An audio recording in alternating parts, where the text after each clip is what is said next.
What's up, wrestling fans? Welcome to another Pay-Per-Viewpoint edition of the Smark Moment Smack Talk podcast. NXT TAKEOVER Vengeance Day is coming up this Valentine's Day, so while you're all celebrating something that's on the positive side of things, some other people are going to beat the crap out of each other, and that's what we're going to be talking about here today. I am your host, as always, Tony Mango. I've got with me Callum Wiggins. Garbage Day. And Robert DeFelice. The main decision for this event was a St. Valentine's Day massacre. So Steve Austin and the Giant are going to have some stuff going on here. We know kind of what the matches are for this card. Although, to be perfectly honest, we don't know some of them. Some of them will be determined tonight on NXT, and one of them has already been spoken of as not happening. So it's kind of interesting. We have I don't know if this has ever happened with a pay-per-view point predictions before, where we've gotten a match taken off right before we started to do it, and two other ones are kind of in limbo. And I don't know. We're going to run them down. We're going to run down the options of what the replacement things might be, and the two other matches that we know, at least for now, should stick with the card. And we want you to give us your thoughts on what's happening here, on your predictions, and anything else that is going on by leaving a comment below on the YouTube video in particular. Of course, there's other ways that you could do that. You can send us a tweet at Smark@Moment. You can post something on the Facebook page. You can put something in the Mega Maniacs Facebook group. You can post something in the discuss comment section on the page on smark@moment.com. But if you are over there on the YouTube side of things, then while you're leaving your comment, make sure you're subscribed to the YouTube channel. Ring that little notification bell as well. Hit the like button, hit the share button, hit the applause button, hit the join button, which is the same as the Patreon. And if you are interested in that and you want to help us out on the monetary side of things, even with $1, not only is it greatly appreciated, but you also get access to those different tiers. The $10 and up is the Dark Cast. Those are Patreon exclusive episodes. There's the Pick Your Poison tier, where you can request a special feature and we will do it, because that's the point. And there's other kind of ways that you could do that, like the merchandise shops on TeePublic and Redbubble. Check them out. If you want more information, drop a comment below and I'll tell you more. Figure that might be a way to save some time. Anyway, let's get into this card. NXT TakeOver Vengeance Day, at least right now, at around 3:30 in the afternoon before NXT. This is our lineup. We've got, and we'll break this down, obviously, in more detail. We're not just going to say see you later, everybody. We've got the finals for the Dusty Rhodes Tag Team Classic Tournament, both on the men's side and the women's side. We've got a triple threat for the NXT Women's Championship between Io Shirai, Toni Storm, and Mercedes Martinez. And we've got the NXT Championship match between Pete Dunne challenging Finn Balor. And we should have had the NXT North American Championship match between Johnny Gargano and Kushida. However, earlier today, they announced that Johnny Gargano is injured. I'm putting that in air quotes, but you can't see it because this isn't a video. And tonight, he's going to be facing Austin Theory, Kushida, I mean, not Johnny Gargano. And it seems like that match has been pulled off the card. Now, Rob, you don't believe it necessarily that he's injured. Don't believe it because the announcement came from Austin Theory on Twitter instead of them going, breaking news, no Johnny Gargano. And until I see otherwise, I still think there's a chance that maybe Johnny jumps in the ring tonight and beats up Kushida, and it's like, there's a swerve all along, and they're still on for Sunday. How are you thinking about this, Callum? You think it's a swerve? Do you think it's real? I think in the current climate, it's hard to predict that this wouldn't be real, just because anything like this could be happening at any point in time. So, and that, not necessarily that he's quote unquote injured, but just unable to compete at this moment in time for whatever reason that might be. But yeah, I think there's just as much possibility that this is just an attempt for him to try and bypass the match because he doesn't. Basically, the entire storyline leading up to this is that he really doesn't want to fight Kushida because Kushida's the guy in form right now. He's been winning practically all of his matches. So Gargano's been trying to avoid him at all costs, and so he's going to try and use Austin Theory to get him out of the match. And yeah, until we hear any official confirmation on the show itself that Gargano is definitely injured, he's definitely out of the show, then I think we have to take it with a pinch of salt. Yeah, because right now on WWE.com, which is surprisingly not the most reliable of sources for these kind of things, All it says is on Tuesday night, Austin Theory tweeted out that Johnny Gargano will be unable to compete against him. Against him? Austin Theory tweeted out? Okay. That doesn't make any sense. Anyway, they capitalized tweeted, so that's another thing. Against him at NXT TakeOver Vengeance Day, and that was all the fault of Kushida. As a result, Austin has challenged Kushida to a match tonight. With Gargano out of action, what will this mean for NXT TakeOver in the future of the NXT North American Championship? So they're at least playing it as either an angle or reality. I'm waiting to take it off the card entirely until after they like full blown replace it with something else. But in case they don't and it's on the card, you guys think Kushida's got a shot? I don't. I think he wins if it's on the card. I just think they know what they have. They want to skyrocket Kushida now because they haven't been using him well for the last year or however long he's been there. And Gargano's bulletproof. He can win, lose, and be perfectly fine. I think it'll be too soon for them to drop the belt from Johnny Gargano now that he's finally kind of overcome his curse. I think if this had been his first title defense, then maybe, obviously, there'll be the chance to, because it just continues that story arc. But now that he defended it against Leon Ruff, and now he's holding the title for a while, I just don't think they're actually going to put the title on Kushida. I think they know what they have with Kushida in the sense that he's a really solid hand and can do a lot of stuff, and they've changed his attitude so he's a bit more physical and a bit more aggressive. I just don't think that they feel like that necessarily means they should give him the title as well. So I think that Gargano will retain here if they do have that match. Now, if they replace it with something else, there are potentially a couple options that would make sense. One of them being Karrion Kross against Santos Escobar. They've been, kind of half-assed feuding a little bit. Like, Escobar had cut a promo and he was talking about the different champions and running them down. And he mentioned about like, I didn't get injured the first time that I won the title, whatever, like Karrion Kross. And Kross had struck back by attacking Kurt Stallion. And Escobar and Legado del Fantasma took the blame out of that. Since then, Karrion Kross has flat out said Escobar is on a ticking clock here. And they didn't fight last week. There's nothing advertised for this week. It's just what's next with Scarlett and Karrion Kross. Yeah, they will be there, but they're not announcing a match or anything. Yeah. So I kind of think if they do replace Kushida and Gargano with something, Kross versus Escobar is the one that makes the most sense. Yeah, I'd say that's probably the most likely match they could put together. Because if it is obviously legitimate that Gargano is out and this wasn't the plan, they need to throw something together at the last minute. That's the thing that makes the most sense that they could do, unless they just decide to give some sort of Escobar just some random title defense against someone. Kurt Stallion again. Yeah, I hope that they don't do something like that. I mean, if it's not Kurt Stallion obviously is an option. I'd say it might likely be if Escobar is just defending the title, they should just give it to Leon Ruff because he's the guy they've been, I don't say pushing, but he's a guy who's been reasonably prominent a lot more recently in the last couple of months since winning the North American title. So they might as well give him the match in there instead, and he can easily lose, and at least it's a fresh face taking him on instead. Surely he's over 205 Surely. pounds.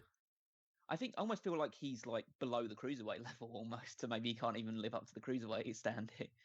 But yeah, I think that it's most likely would be Karrion Kross against. And there's no other match that really stands out in my mind unless they just rushedly book something tonight, or unless it's going to be, otherwise it'll be some sort of squash match involving Xia Li or I don't know, what's his face, the creep from the Creep Farm. Dexter Lumis. Yeah, Dexter Lumis. Yeah. Well, I haven't seen him for a little while, so it's easy to escape my mind. Lumis has been hanging around Johnny Gargano, which is kind of weird because with this whole thing with Kushida, that's even more of a reason why I think Gargano would retain, is because it seems like Lumis is the next in line for a title shot. And maybe they kind of get around. It wouldn't be as like bombastic, but maybe they get around this a little bit by having Theory lose to Kushida through some kind of like distraction by Dexter Lumis. And then they announced, you know what?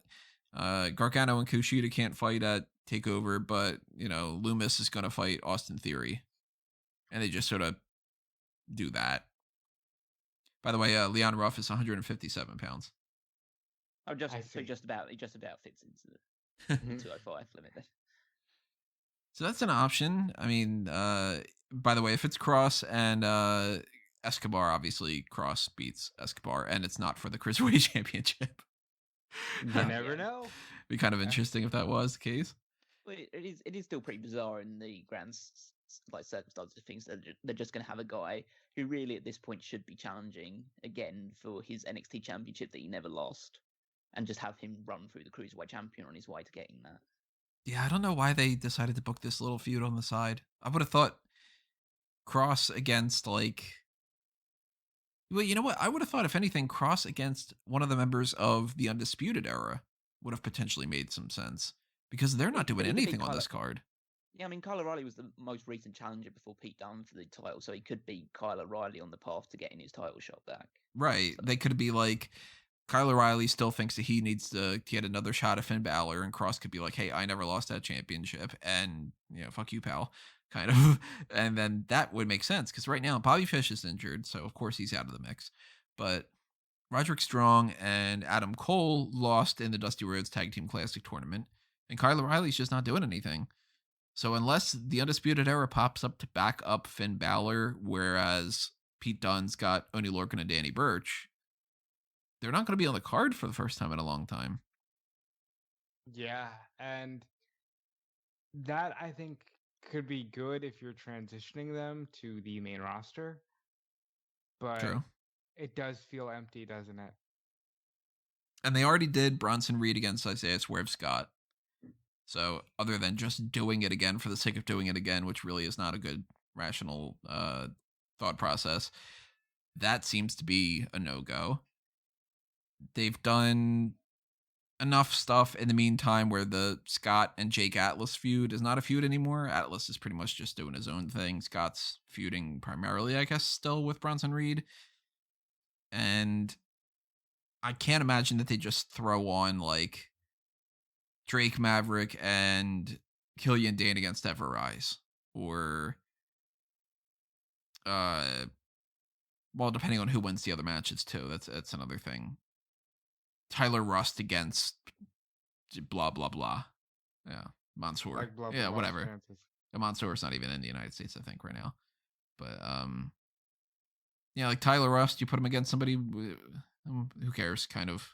He seems decent, but that doesn't mean anything. Maybe a Xylee thing, but Xylee and Boa and Tiancha and Mei Ying. It seems more and more, by the way, that now that I'm reading this report, it seems more and more like Mei Ying is the name of the woman. Mei Ying, no, they clarified it. They made it clear in today's preview of NXT. Mei Ying is the woman, Tiancha is the faction. And they're named after the force of the spirit of this 1,000-year-old warrior. That is their family. I'm assuming that is their family name. The important thing is we don't need to know. This is a WWE booking philosophy. You go, so is she like supposed to be 1,000 years? And they're like, I don't know. And you go, but like, are we supposed to believe that? And they go, shut up. Or that Simpsons thing, shut up. That's why. Yeah.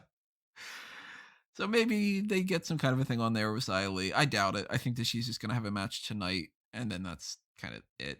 But, I like Xylee. You toss a Xylee match in there, I'll be down for it. I'd imagine, though, we're only getting the 2 women's matches, and if they do end up not having the North American title match, it's probably Cross and Escobar. Any other ideas you guys have of what they might put in there? Nah. Nope. I mean, I would, if they're gluttons for punishment, which they might be, they will give us Cameron Grimes and Dexter Loomis again. Just because Cameron Grimes is back. Cameron Grimes. To the moon.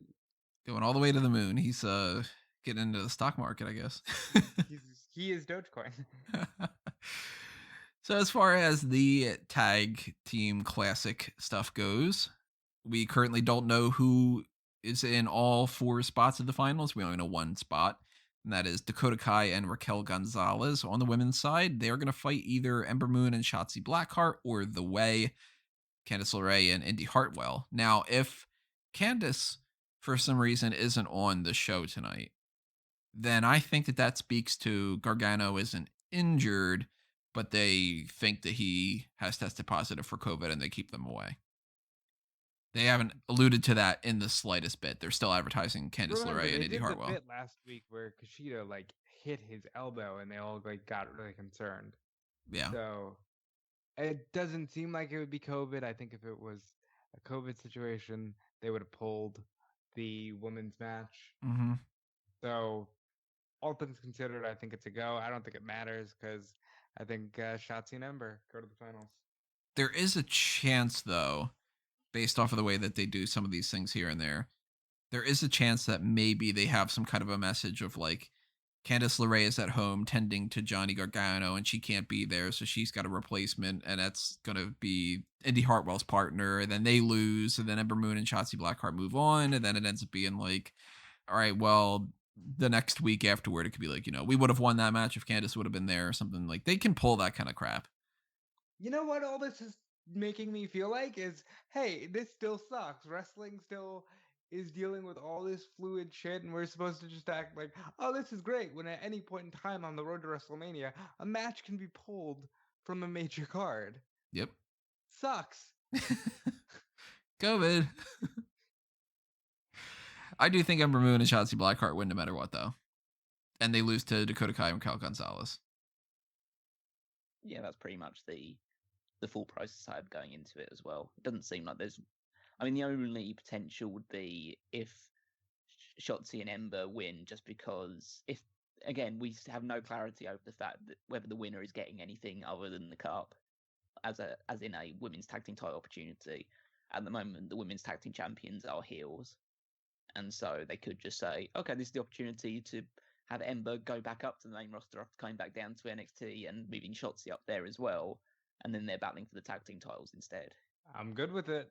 Ember's sure done fuck all in her time in NXT. Yeah, I hate that Ember is severely slotted in this. Yep, you're just gonna be that kind of person who helps build people. And yes, not everybody can be a star, and wrestling needs those people, but Ember felt like she could have been at one point, and now it just seems sure as all can be that she's always going to be in an enhancement kind of role. I think that there's a chance, because they haven't said that this is for a tag title shot, and I think that that's because they're giving themselves the leeway to not have to do that. But I think that there's an opportunity that maybe going forward with this, they do something with Kai and Gonzalez get a tag title shot. Maybe at WrestleMania they decide that it'd be kind of fun to do the thing that would be most fun, which would be one team from Raw, one team from SmackDown, and one team from NXT. Or maybe they'll do like they did before, where they go, yeah, one team from each thing, two teams from Raw and one from SmackDown. And it's what the hell? But I'm going Dakota Kai and Raquel Gonzalez winning the Women's Cup. At the end of the day, who do you guys think is going to win?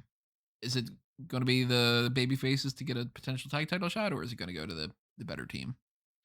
I think it should go to Raquel and Dakota because they are the better team, and Raquel is got star power written all over her. There is the potential, just because, hey, look at the men's Dusty Cup. The first winners were Finn Balor and Samoa Joe, that you do just go with the babyface team just because. But I'm going to stick with my brain and say Raquel and Dakota. So logic dictates that it should be Raquel and Dakota because they're definitely the most cohesive team. They've been the team the longest and they look the most dominant going into this. But part of me feels like, based on what's going to happen in the women's title match, as we'll probably talk about in a little while, I don't think that, well, again, spoiler, I don't think Io's dropping the title there. And the only caveat to that is if, okay, well, we decided to pivot Raquel and she's going for the title at the next takeover. In which case, it makes no sense for her to be battling for the women's tag team titles if they decide to go in that direction. Of course, as they've said, they have that out as well, so they could just win that, and this could be Raquel's second launching pad after War Games into getting the women's title opportunity. So I think, guns in my head, I'll still stick with Raquel and Dakota because I think it makes the most sense to me. But again, absolutely would not be surprised if the babyfaces won this one. On the men's side of the Dusty Cup, we've got 4 potential teams. Because right now, we don't know if it's going to be MSK or Legado del Fantasma against either Grizzled Young Veterans or Tommaso Ciampa and Timothy Thatcher. Not how I figured that the brackets would have laid out, but then again, one of the teams wasn't an actual team, right? But I think that something like Ciampa and Thatcher is more interesting than if they would have gone with Desmond Troy and Ashanti the Adonis. He's fallen so far. It's a shame. They really started building him up on 205 Live, and then he was like, "Oh yeah, you're on NXT as well. You're gonna job every time we see you there." Shame. I am leaning more in the direction here. Legado loses to MSK, and Grizzled Young Veterans beat Thatcher and Ciampa, and we end up getting James Drake and Zach Gibson against Wesley and Nash Carter, and I think MSK wins. I think we get Ciampa, Thatcher, MSK, and I think MSK wins. So, going to have a completely different turnaround there almost. I think that we're going to have, it's going to be MSK winning on the one side, and I agree with Rob that it would be Ciampa and Thatcher, but I think Ciampa and Thatcher win. I think either way, I think that side of the bracket, whether it's the Grizzled Young Veterans or Tommaso Ciampa or Tony Thatcher that go through, I think they're the ones that are going to win. I think there's zero chance of MSK winning this tournament. Why is that? I just think that the other 2 teams are more established. Not actually, one of the teams obviously isn't established, but the 2 people within it are established. And I don't think they do the same thing with the Grizzled Young Veterans of having them lose at the final hurdle like they did pretty much last year, which is part of me thinking that why they would go through, because they lost at the semi-finals of the previous Dusty Rhodes Classic. So if they were to lose in that stage again, it almost feels like they're just running in motion. They're not showing any signs of progression on that point. And I think with MSK, it's too soon. And NXT, listen, I'm totally for teams being brought in hot or just anybody being brought in hot and being launched to the moon if they feel like they're good enough. And I think MSK do show a lot of promise. But NXT doesn't operate like that.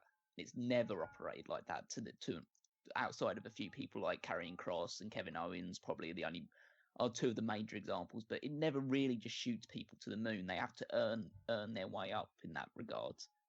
So I just don't think that they're going to give MSK the win and a title opportunity straight off the bat. I think that it'll be one of the 2 other teams. What about Cameron Grimes? He went straight to the moon. I knew you were going to go there. That's why I didn't go there. Talk about a guy that's had to earn his way through the ranks and stuff like that. When's the last time he got like an actual serious title opportunity? I wish I made some kind of a lunar pun. Yeah, but it's just, I just don't feel like they would go that quickly with MSK, especially because, I mean, we talk about, again, they haven't clarified whether the winners of this match will get a tag team title opportunity. History suggests that will be the case. No, I think the men, they did clarify, did they not? Yeah, they did say that the winners do that. By the way, I also figured it out. He gets a title shot once in a blue moon. Damn it. These sirens in the background are the insane asylum coming to get me. So. Yeah, I mean, I wouldn't be against MSK winning it and getting that title shot. I just feel like, well, first of all, I think whoever gets the win in this tournament will beat Danny Burch and Oney Lorcan, which I think sucks to an extent because these guys have had one of the least remarkable tag team title reigns in history. They've barely done anything as the actual champions.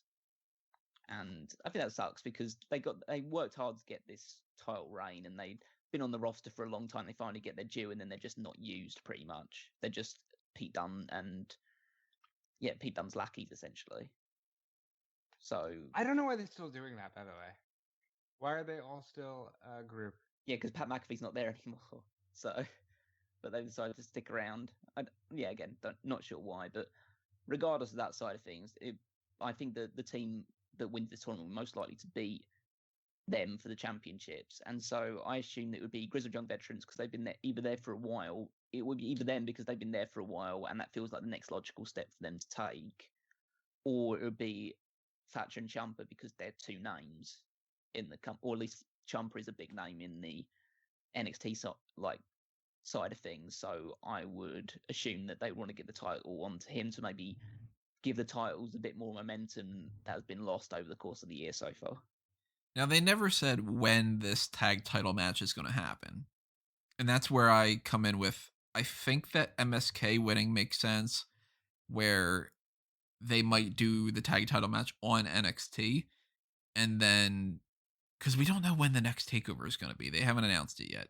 Normally, of course, in previous years, it's been the day before WrestleMania. And we know that that's not happening this year because this year, just like last year, WrestleMania is Saturday and Sunday. So I'm assuming that we don't get TakeOver until after Mania. And I can't imagine that they drag out MSK versus Lorcan and Birch or Ciampa and Thatcher against the Brit and Bruisers for like 3 months. So I'm thinking maybe they go with MSK here. Maybe in a couple weeks they do an MSK versus Lorcan and Birch. And something happens, maybe they just flat out win, whatever it is. The tag titles stay where they are, and then in the meantime, Ciampa and Thatcher, or the Undisputed Era, maybe, work their way back into a tag title spot. And then whenever the next takeover is, that's when Lorcan and Birch lose. I could see a scenario like that happening. We're also in a weird time where they're trying to put as many things on TV as they can. True. So who knows? I just feel like, again, I'm not saying that this won't happen because I know what the company's like, but it would feel just super redundant to me if, okay, so the team works hard, they get through all these matches, they win the tournament, they face them on a random episode of NXT and lose, and then a team that lost the tournament, then it gets built up and then it gets the title off of it. So I feel like, well, if you're just going to do it, then just do it. Have the team that you want to be the next champion just win this tournament and have that match afterwards. I just feel like there's no point in having the stopgap in between. Yeah, I mean, it's not the most logical way of doing things, but then again, how often have they followed that path, again, Again, I'm totally not saying that won't happen because I know what it's like, but I'm just putting it out there. It's a dumb way of doing it. I do think, though, we're all in agreement here. The fourth option for this is Legado del Fantasma. That doesn't make any sense. I watch them win, too, and then we're just like, oh, fuck. They're going to win, and then Escobar is going to put the Cruiserweight title on the line against Cross and beat Cross. Yeah, exactly. And and Jake Atlas makes his return. He finally joins the group and he wins the world title, and then it's all just like all over the place. And then he turns into Bobby Fish. I don't know. At least from my perspective, it's one of the babyface teams that wins. And if they went with Ciampa and Thatcher, makes sense to me. MSK makes sense. We know Triple H loves these guys, so they could just be pushed to the moon. I don't think Grizzled Young Veterans do win because they are heels. They started off a little bit babyface when they came back. It was kind of weird, but they firmly went, no, we're heels, by saying like everybody in attendance is awful and you're all terrible fans and I hate every single one of you and whatever. It's like, okay, well, you're heels. But yeah, that's that. I'm going MSK. You guys are going Ciampa and Thatcher both, right? Nope, I'm going MSK. You're going MSK as well. I'm going MSK, but I do think they beat Ciampa and Thatcher. Oh, that was the difference, yeah. And I'm going with Ciampa and Thatcher beating MSK. So let's talk about the NXT Women's Championships. Triple threat, Io Shirai against Toni Storm and Mercedes Martinez. I dislike the idea that this is where they're going. I think that, I mean, depending on what their direction is, I would assume Toni Storm in their mind is a bigger deal than Mercedes Martinez. And I don't disagree with that. She is a former champion. Mercedes Martinez has only been there for a little bit. I think a better course of action would have been Mercedes against Io, because that's how this started. And then they threw Toni Storm in there, and then she overshadowed everything, and then Mercedes didn't like the triple threat kind of thing, and they were teaming in the Dusty Cup and whatever. I don't think that they had this in mind. I think that they were going to do Io versus Mercedes, and they thought, well, we got to throw somebody like Toni Storm in there because that's not big enough. I never got the feeling that this is supposed to be like Storm and Martinez are kind of feuding. It's kind of like they're both filling the same void, sort of. I think it's one of those things where they want to rush Toni because Toni was supposed to be there before, and they're trying to like make up for lost time. But they've also got Mercedes, and they're trying to make up for lost time because she was away for a while because of the retribution stuff. And now they're just like, hey, let's do a three-way. It doesn't matter. Io is going to win. Yeah, it's pretty weird circumstances where I think immediately following War Games, even though obviously it should have been Raquel going after it because she was the one that made most logical sense. She pinned Io Shirai. I still don't get that, but whatever.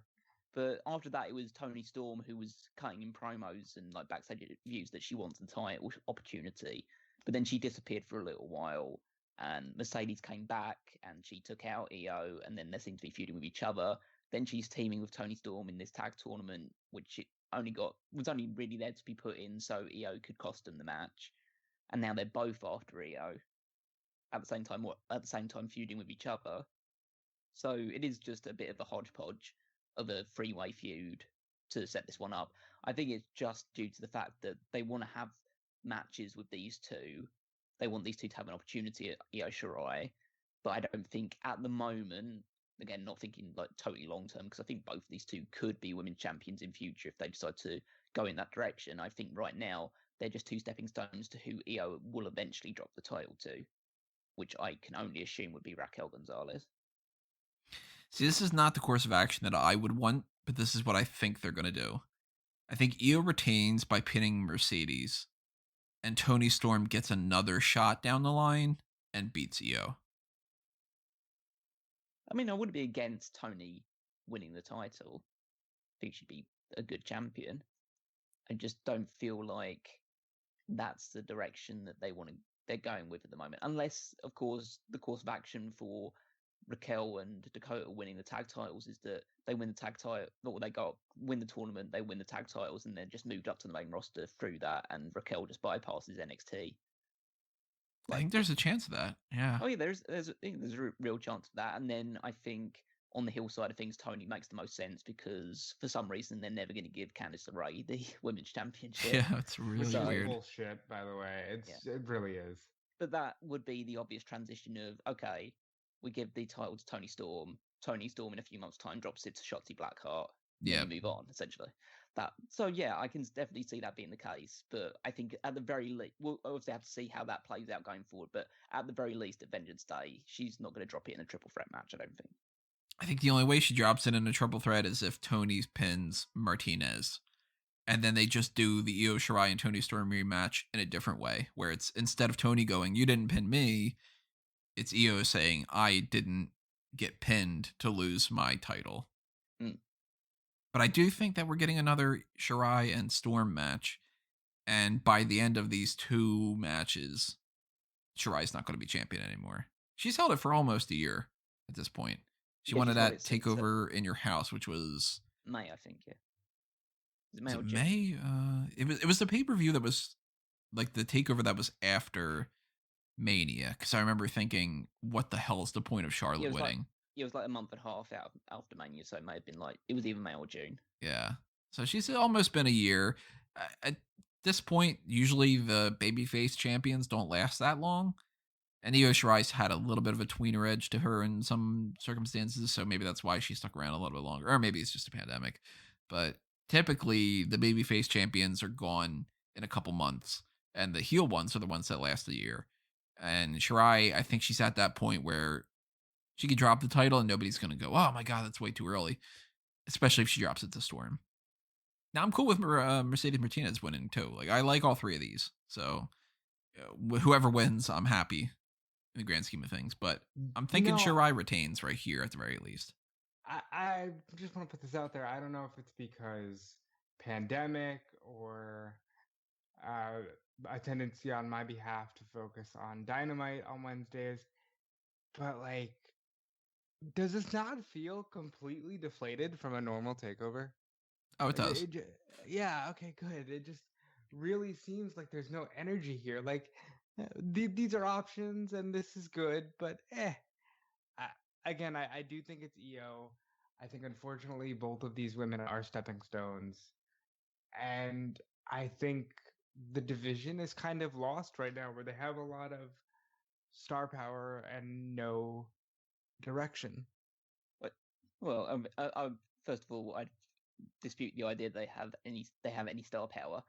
Frankly, NXT has 0 stars, and that's just the way it is because they get trounced every single week by Dynamite that's far less established than NXT is. Imagine this being the fact that NXT they finally got moved on to an actual television platform at the exact time coincided, of course, pandemic included in it, but it coincides with the exact same time that everyone's completely lost interest in NXT. Just like because nobody really, in the grand scheme of things, cares about NXT at the moment. It's just a thing that happens more than being like it doesn't feel like the alternative anymore. It doesn't feel like the special events that it used to be. It just feels like another brand, and that's probably the reason why it's so deflating because it just feels like okay, we've watched Raw and we've got SmackDown coming up, and now we just have to deal with this in the middle of the week as well. Especially Yeah, when you've got competition on Wednesday and Dynamite. Again, Dynamite is not perfect by any stretch of the imagination, but it feels fresher and it feels different still. So, Well, the more that NXT becomes like the main roster, the more that it becomes superfluous. Exactly. Because then you start looking at it as the SmackDown to the main roster, which is like, SmackDown never gets the attention that Raw does. Even if the SmackDown roster is better or even if the shows are better, people just always attribute more positivity to Raw. And then when you got that you can group Raw and SmackDown as the main roster, and then other people with NXT is just like, oh, well, that's like, that's extra and whatever. We don't have to deal with that. Well, add on top of that as well, I think we're finally getting to the point with NXT, and this has been something that's been building for a few years now. There are too many people on that roster that have been there for way too long. Yeah. Some people like Gargano, Candice, Ciampa, Undisputed Era. It's even some of the women's division, even some of the ones that really aren't going to make a big splash. But like Aaliyah has been there for like 10 years, it seems. And you know what? If she's not ready to come up to the main roster, maybe there's a reason for that. If she is ready to come up to the main roster, put her on Raw or SmackDown. They could use her. You know? It's a case like that. I mean, I would like more fluidity between the brands. That's why I would have hoped that NXT would have been involved in the draft that took place a few months ago, because then they could have taken some people that were floundering on Raw and SmackDown. It could have just given them a new lease of life as well. Bo Dallas would be so much better off in NXT. Yeah, exactly. You got like Bo Dallas. You could have put if you're going to split Tucker and Otis, you put Tucker on there and stuff like that. You've got like where's Riddick Moss now and stuff like that. It's just like he's injured. Oh, he is injured. Okay, he's injured. Yeah. Huh. Where's Mojo the Rawley though? Yeah, Mojo Rawley could have been down there, and I'm trying to think of other people like. Yeah, I mean, there's plenty of people. Lucha House Party are now basically half part of NXT as well, and they're doing a lot better on NXT than they are doing on the main roster. Chad Gable would be better off in NXT. Yeah, exactly. There have been tons of opportunities for people to swap around like that, and it just feels like, again, that's been a huge issue with the main roster. The fact that, like, even though how talented certain people like, and just naming names here, but like Dolph Ziggler and Kofi Kingston and people of that ilk are, they've been on the main roster now. We see them on the main roster every single week, and we have so for the last 10 years. And it's just like, in the 80s and 90s, people would stay in WWE for a cup of coffee, and then they would be out in about 3 or 4 years, a lot of them. So it's a different world that we live in now, where we see people for so long that it's not like we dislike them, or we just it doesn't matter if we like them or dislike them. We're just apathetic towards them, and I think that's the really word to describe people's attitude towards NXT right now, is apathy. I agree completely, and it really has hurt NXT since they moved over to USA. They're like, okay, cool, Balor's there, right?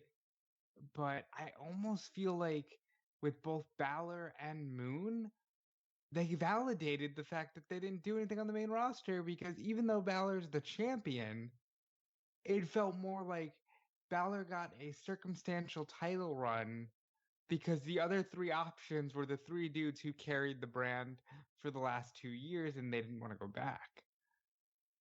I don't know. I feel like this show used to have so much more energy and excitement around it. Now it's just another WWE product, and that's the worst kind of compliment you kind of not compliment, but the worst thing you could say about a show like this.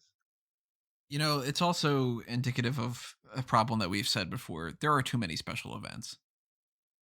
Like, at this point, in the past however many weeks, and in the next couple of weeks, the road to WrestleMania, I'm not the type of person who subscribes to the idea that there should be 4 shows a year. I think it's uh, outdated, and that attributed more success to the touring era, where it's like, okay, well, let's go to see this live house show because we can't just understand that it's the same show all around the whole place. And, you know, let's go see the house show that actually it sucks, you know. But I do think that 12 shows a year is like kind of the maximum that you should do. And when you start doing the NXT takeover events, and then you start doing things like Superstar, what was it called? Superstar Spectacle. You know, that was just a couple weeks ago, and we just got done Royal Rumble, and we are heading towards next week after this is going to be Elimination Chamber, and then 3 weeks I think after that is Fastlane, and then 3 weeks after that is 2 nights of WrestleMania. It's like, well, goddamn, eventually you're going to get to a point where if every other week is a pay-per-view, then they're no longer special events. They're just more shows that happen to happen not every week. And I don't feel like we needed a takeover right now. I feel like maybe Fastlane shouldn't happen in March, and there should be a takeover in March instead. Could have been takeover Fastlane, you know?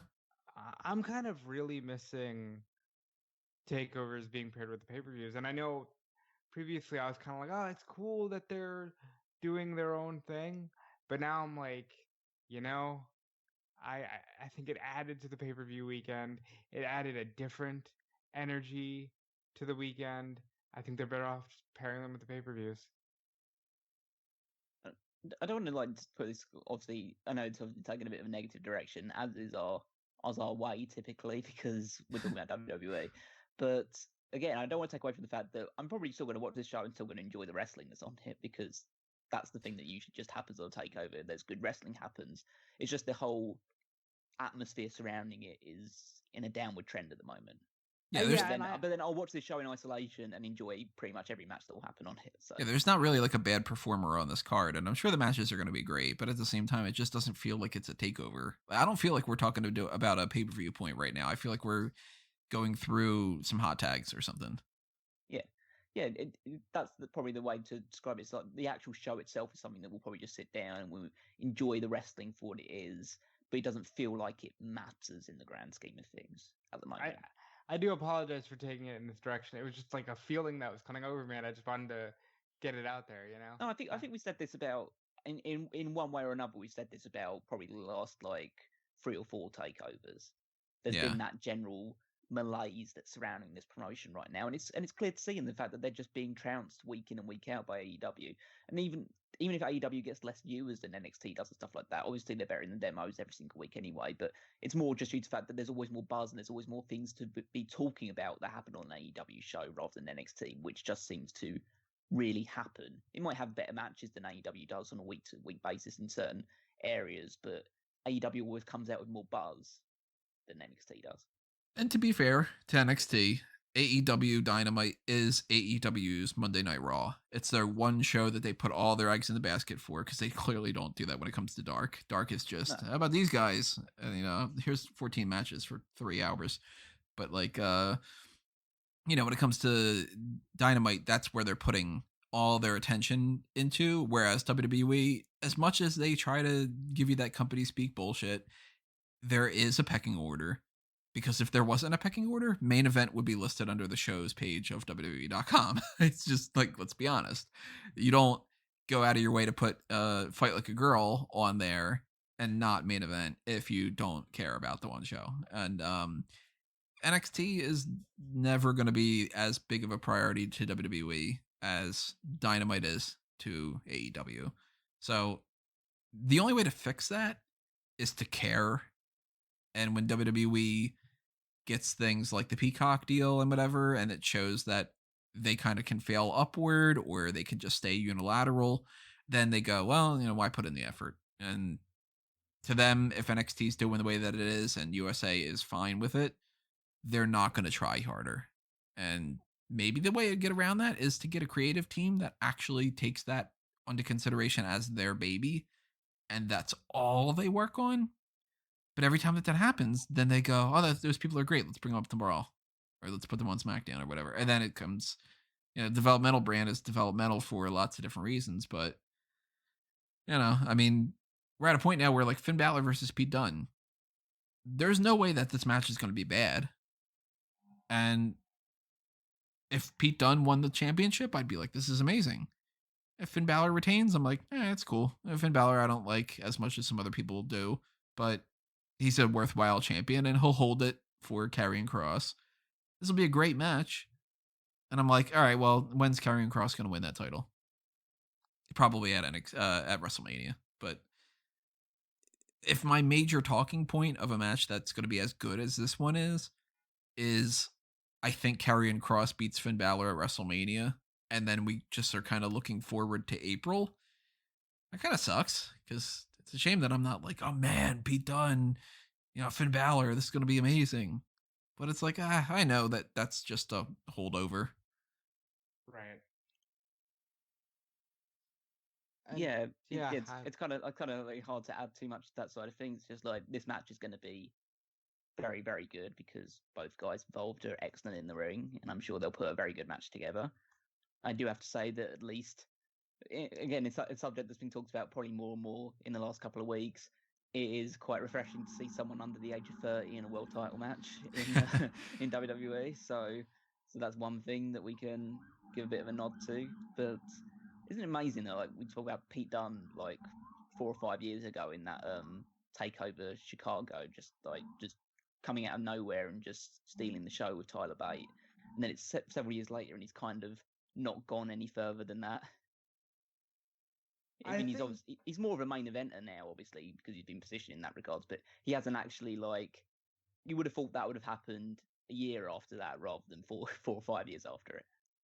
Right, and maybe a lot of it is they wanted him for the UK brand, and then when they were finally ready to pull the trigger and bring him over, COVID, but it really feels like it's going to be, first of all, let me say this. It's going to be a phenomenal wrestling match. And I don't want my demeanor about the overall product to make anybody think I'm not looking forward to this match and like this match won't kick all kinds of ass.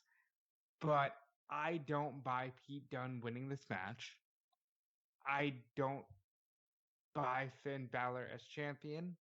And to be quite frank, I don't even know if I want to see Kross with the belt. Right now, there's a lot of guys on this show that are almost charisma vacuums. And Pete Dunne, even though I know he's a killer, I'm not digging the promos. Finn Balor has become a cat. I don't know when it happened. And, I want more edge on these guys and less bland WWE speak. And Tony, don't say anything about Edge. I was going to say Edge was there last week. Yeah, and the show tanked in the rain. So yeah, good job there with. Again, really side note, is Edge like the first person that's come back to the company and like came back as like a legend and this big deal we should talk about that's actually just caused the ratings to just nosedive completely? I think that speaks to Edge was never a mega star. Edge was never he was never Stone Cold, he was never The Rock. He was the, guy who loved wrestling. And I think That's what makes his comeback special, and that's why it's not resulting in crazy movement in numbers, because it's not like, well, Edge left and all these people stopped watching. Edge leaving was a part of it, but it was also the megastars that left surrounding Edge leaving. Same with Daniel Bryan and everything. Like, yeah, when Bryan came back, the ratings could have soared to new heights because he was the first guy in a while to really kind of start to get to that level. And if people really, really cared that much about Bryan, they'd be watching SmackDown, and just doesn't get to that point, really. I mean, I'm not necessarily blaming Edge for it. I just think that this is indicative of what's going to come in the next, 5-10 years or so, if WWE stays down the path that it's currently going, is that you're going to get the law of diminishing returns. Eventually, Goldberg's not going to be in any condition to wrestle anymore. You can't rely on The Undertaker anymore. Triple H can only go every now and again. You're not going to be able to get The Rock. You won't be able, Stone Cold doesn't wrestle or anything like that. Eventually, you're going to get to the point of anybody that could actually do something for the ratings is not there anymore, and you're left with the people that were almost there. Where, do you think obviously when Cena comes back, it would hit a bigger number, but do you think when Randy Orton retires and he comes back, that's going to be a huge number? Probably not. No, it'll be exactly like Edge, where some people will really care, and some people will just be like, okay, yeah, I remember him.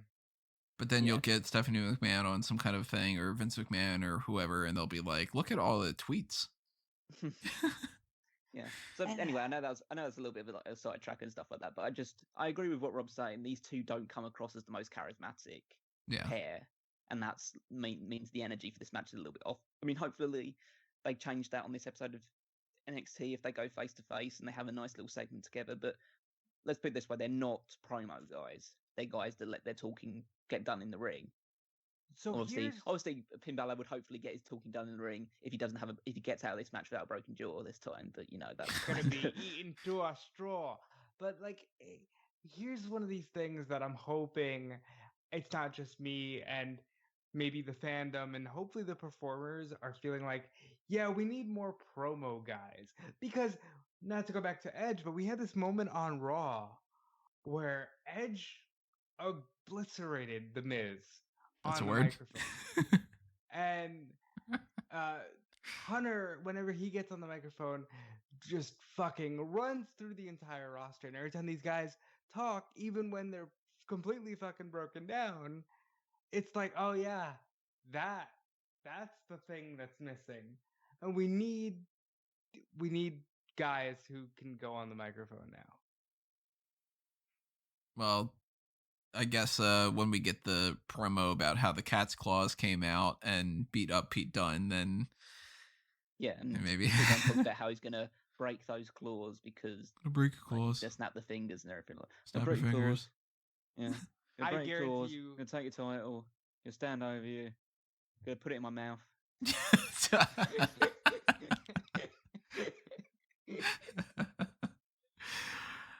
The only other question that I have for you guys, we're all going Pete Dunne's not going to win the title, right? Correct. No, yeah, absolutely. The only other question I got for you guys is who's the better cowboy, Kurt Stallion or Callum Wiggins? Neither. I would like to hope that even with the zero wrestling training that I have so much, I would put up more of a fight than he did against Santos Escobar. I would at least attempt a low blow or something while the referee wasn't looking and just try and get something out. So more over as well. That's TakeOver Vengeance Day, which, as I said before, I've grown to like the title more of Vengeance Day. Still not the best in the world, but it's something. And we'll do our usual coverage of the event on the night that it's happening, this Sunday. Of course, after that, we're going to do our post show to follow up the Pay-Per-Viewpoint, give you our thoughts on what happened, run down where we think that the trajectory of NXT is going forward, especially if we get new champions in any fashion. And if they do anything that's different on NXT tonight and they announce a new match or they put something else in the mix, or obviously we're going to determine who is in the Dusty Rhodes Tag Team Classic tournament matches, whatever. Any of those changes will be addressed on the hot tags, and I'll be updating everything on all the posts and stuff. You'll have another post on eWrestling News. You'll have another post eventually on Bleacher Report. And, I do a million things for each of these things, so lots of stuff to click on. And if you have already dropped your comments below, then, if you liked this, hit the like button. As I've said before, that helps us grow, helps our SEO out, and helps other people get to see this. So that way they can give their thoughts on the predictions and everything else that's going on. My plugs are out of the way, though, outside of fanboysanonymous.com, which, if you're interested in that, go to fanboysanonymous.com, click on all the other things that are happening there, check out the YouTube channel, check out A Review to a Kill, which is our James Bond review podcast, and we've got plenty of episodes of those for you to listen to and some more coming on along the way, especially because there's 25 movies. And anything else that's happening there, you'll find there. You'll find my other stuff at Toni Mango, and you'll find these guys on all of their social medias and all the things they've got going on, including the thing that's following the hot tags, which is the Paul Heyman SmackDown podcast. What's going on for that, Callum? So, Paul Heyman SmackDown podcast, we're on episode 34, coming this Saturday, a Valentine's Day special, as you would expect. So, in order to mark the occasion, we have a special Valentine's Day bra and panties match between Tori Wilson and Dawn Marie. I was hoping it wouldn't be Big Show and something. Because, yes, this is 2003, so those are the matches to get.